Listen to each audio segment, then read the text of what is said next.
வணக்கம். நாங்கள் பல தமிழ்நாட்டு மாணவர்கள்.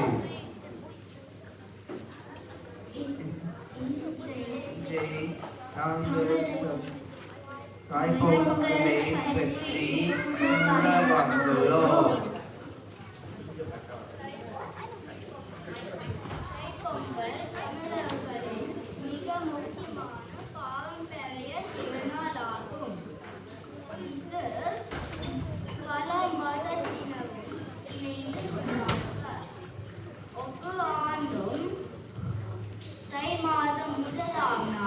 தைப்பொங்கல் கொண்டாடப்படுகின்றது.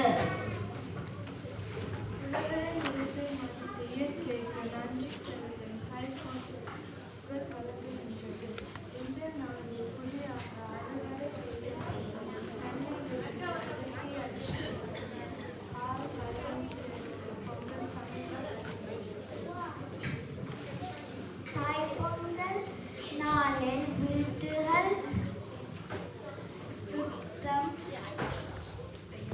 செய்யப்படுகின்றன. வாசலில் அழகான கோலங்கள் இடப்படுகின்றன.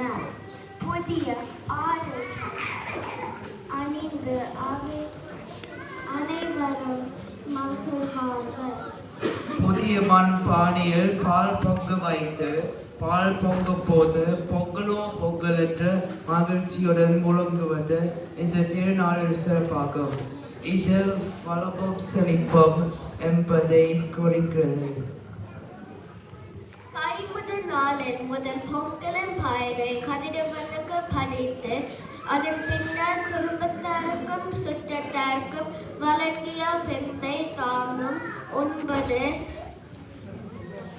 தமிழர்களின் பண்பாடாக தொன்று தொட்டு நடைமுறையில் இருந்து வருகிறது.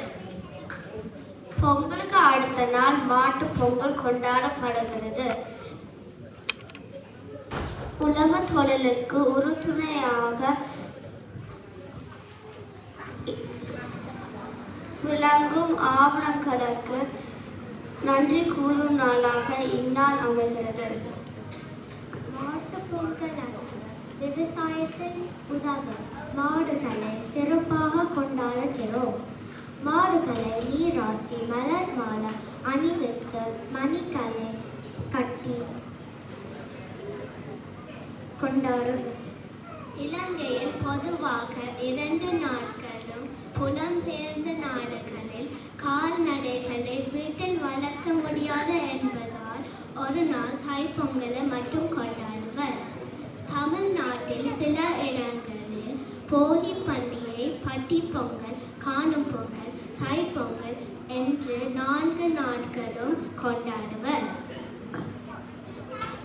சங்ககாலம் முதல் கொண்டாடப்படும் தைப்பொங்கல் தமிழர் திருநாள், உழவர் திருநாள், சூரிய பொங்கல் என பல்வேறு பெயர்களால் அழைக்கப்படுகின்றது.